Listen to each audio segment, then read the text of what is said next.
Hi, I'd like to do a setup and use demo on bullet tipping die. Before we get started, I'd like to stress the importance of met plat trimming before bullet tipping.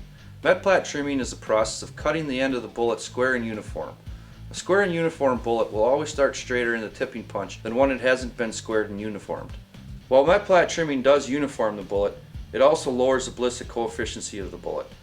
That's where the tipping process comes in. The tipping process will increase the ballistic coefficient of the bullet above where it was before met plat trimming. Let's get started. First, start by installing the bullet pusher into the press ram.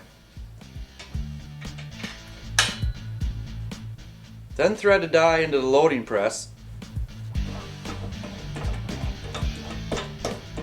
Once the die is threaded into the loading press, loosen the locking collar and adjust the numbers so they're facing you. And relock it. Now you can remove the die adjusting head, tipping punch spring, tipping punch, and caliper sleeve. Install a caliper sleeve for the desired caliper and the tipping punch for the profile of your choice. Make sure you have the E-clip adjusted into the right position for the bullet length being tipped. Those dimensions are in the instruction sheets.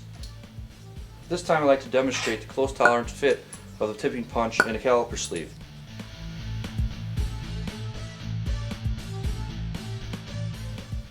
Now reinstall a tipping punch spring and die adjuster head.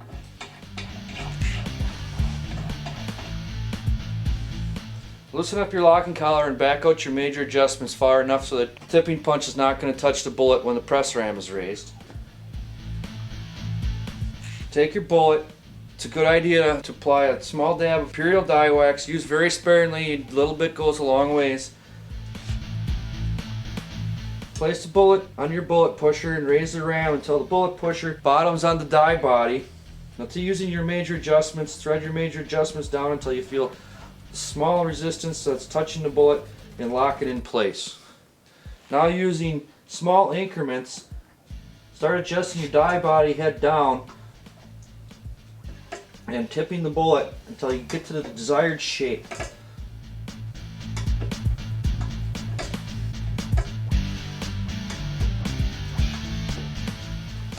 Once the desired shape is achieved, you're done.